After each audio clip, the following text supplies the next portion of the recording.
ou uma cidade forte, uma cidade que tinha muitos habitantes, uma cidade que tinha muita influência grega, mas era já uma província, um território conquistado pelos romanos. Então, a ideia que eu quero transmitir hoje é a seguinte: Jesus é quem avalia a igreja. O título da minha ideia, do meu sermão de hoje, seria: Jesus é quem avalia a igreja. Por que é tão importante pensarmos sobre isso?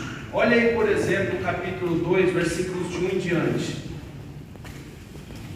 Ao anjo da igreja em Éfeso escreve: essas são as palavras daquele que tem as 7 estrelas em sua mão direita e anda entre os 7 candelabros de ouro.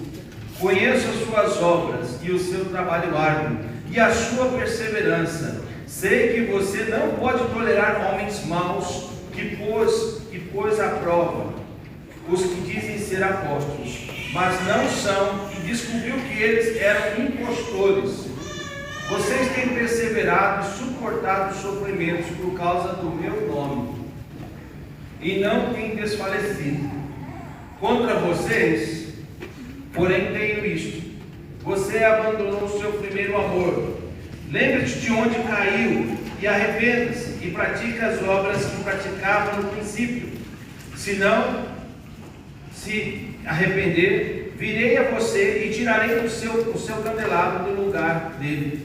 Mas há uma coisa a seu favor: você odeia as práticas dos nicolaítas, como eu também odeio. Aquele que tem ouvidos, ouça o que o Espírito diz às igrejas. Ao vencedor darei o direito de comer da árvore da vida que está no paraíso de Deus. Então veja bem, essa igreja aqui, ela estava sendo avaliada. Era uma igreja que estava sofrendo uma auditoria. Sabe uma coisa que eu aprendi, irmãos? Eu não sei se vocês pensam dessa maneira. Vocês que trabalham em órgãos públicos, você que ensina, que prega, você que tem um ministério, sabe quem faria a melhor avaliação do seu ministério, do seu trabalho, do seu casamento, do seu labor? Alguém um pouco mais distante. Então veja, distante no que sentido? Alguém que não tem um vínculo afetivo muito grande conosco. Então tem um escritor francês que fala assim, que quanto mais distante for a pessoa do objeto consagrado, melhor será a sua avaliação. Ou seja, quem é que pode fazer uma melhor avaliação da igreja? Alguém que talvez não seja da igreja. Essa é uma auditoria fiel. Porque se você perguntar para sua mãe se você é bonito, adivinha o que ela vai falar? Agora, se você perguntar para uma pessoa estranha, pode ser que ela seja mais sincera. Então, o grande ponto da auditoria, do distanciamento do objeto consagrado, é mais fiel à avaliação. É claro que, nesse contexto aqui, Jesus está passando pela avaliação da sua igreja, a igreja de Éfeso. As primeiras palavras lidas aqui são interessantes. Ele fala assim: ao anjo da igreja em Éfeso escreva. A palavra de Deus precisa ser manuscrita, precisa ser registrada, ela precisa ser cravada em pedras, como foi a lei de Moisés, para que a geração presente e a geração futura possa ler e entender. Ao anjo da igreja em Éfeso escreve. Mas além disso, uma coisa que é preciso entendermos sobre anjos é que anjos são espíritos ministradores. Não é isso que diz lá em Hebreus? Anjos são todos espíritos ministradores enviados para auxiliar aqueles que hão de herdar a salvação. Então, anjo é um mensageiro de Deus. Anjo, no sentido da sua palavra, ele é um mensageiro. Ele não fala o que ele sabe, ele fala o que alguém disse para ele transmitir. Ele é um mensageiro. E olha só que interessante, a igreja de Éfeso tinha um anjo. Eu não sei quem é, Nós não sabemos o nome, o seu registro, mas o que a gente pode dizer é que essa igreja aqui era uma igreja que tinha um mensageiro.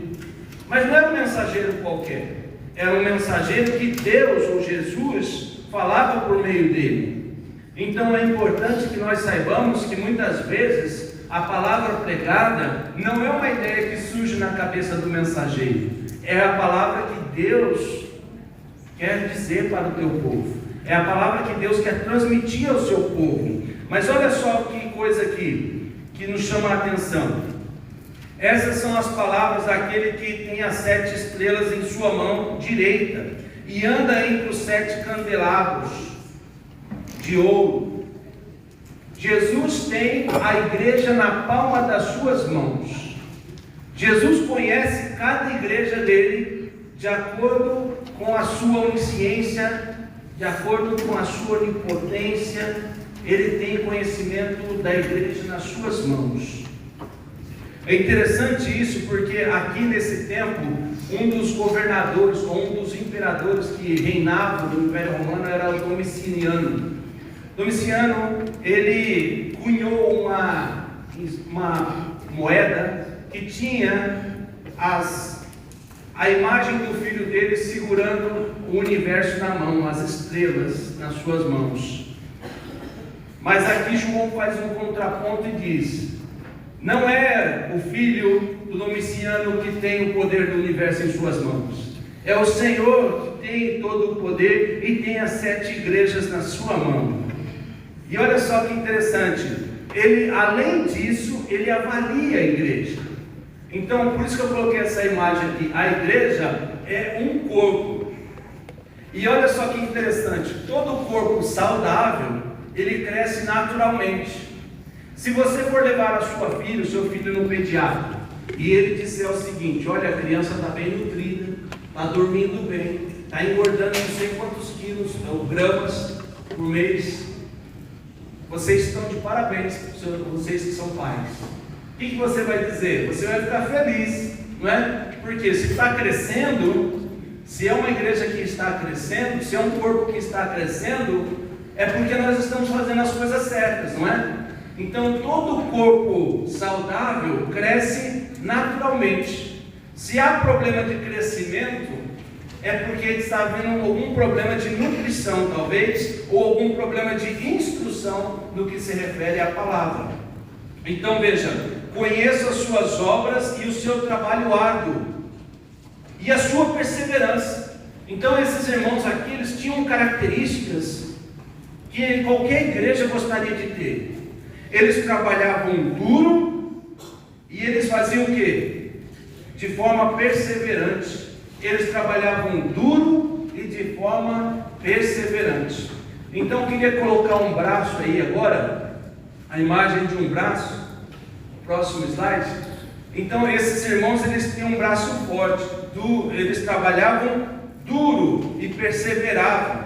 Conheça as suas obras e o seu trabalho árduo e a sua perseverança. Sei que você não pode tolerar homens maus. Então veja, era uma igreja que trabalhava e não era condescendente ou conivente com o mal. Nenhuma igreja naquela época era tão conhecida na Ásia Menor do que a igreja de Éfeso. A sua importância era tão especial que Paulo passou nessa igreja aqui, pelo menos nessa região, 3 anos.